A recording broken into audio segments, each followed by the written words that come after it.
Desi Edian, and my partner. Rasdianawati.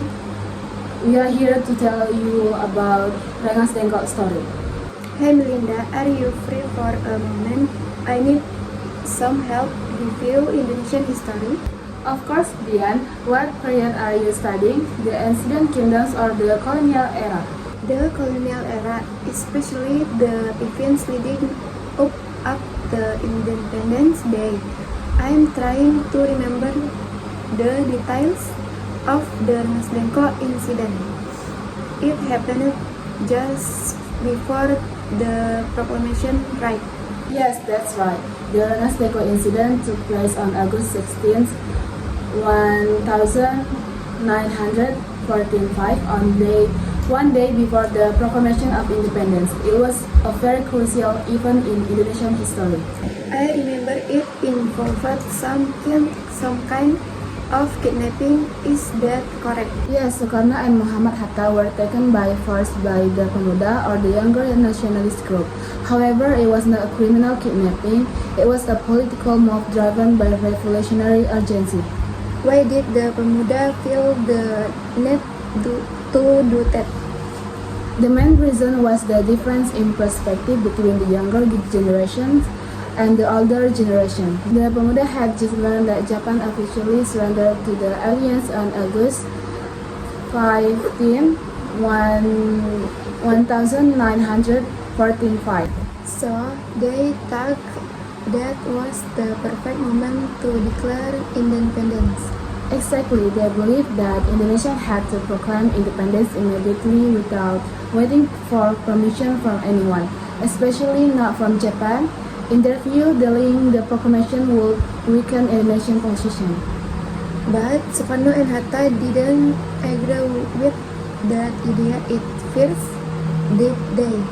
No, they didn't. Sukarno and Hatta were more conscious. As part of the Golongan Tua, they want to declare independence through the PPKI, the Profession Commitment for Indonesian Independence.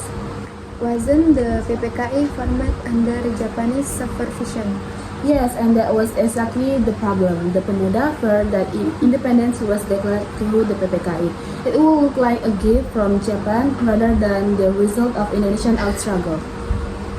I see. So the Pemuda took Sukarno and Hatta to Rengas Dengklok. Correct. Rengas Dengklok is a small town in West Java.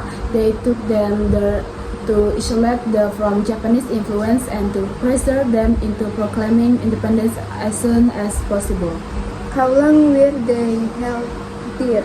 For about 24 hours. During that time, intense discussion and debates took place. Sukarno and Hatta still want to avoid violence, especially because Japanese troops were still armed in Jakarta. So how was the conflict finally resolved? Mas Subarjo played a key role. He came to Rengas Dengklok and negotiated with the Pemuda leaders. He promised that the proclamation will be carried out of August 17, 1945.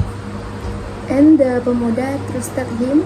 Yes, they did. After receiving his garret, they agreed to release Sukarno and Hatta and bring them back to Jakarta late at night on August 16. What happened after they returned? They went to Admiral Maida House, which was considered a safe place. There, Sukarno, Hatta, and several other nationalist figures draft the text of the Proclamation of Independence. And the proclamation was finally read the next morning? Exactly, the morning of August 17, 1945, Sukarno proclaimed Indonesian independence at his house on Pegangsaan Timur. So, the Rengas Dengklok incident actually sped up the proclamation? Yes, and more importantly, it ensured that the proclamation was a purely Indonesian decision, free from Japanese control or influence. That's really interesting. It shows how important the role of young people was in the independence movement. Absolutely. The incident highlights the tension between revolutionary courage and political cohesion. Both sides play important roles in achieving independence. Thanks, Melinda. This explanation really helped me understand the event better. anytime beyond, Indonesian history is always fascinating to discuss.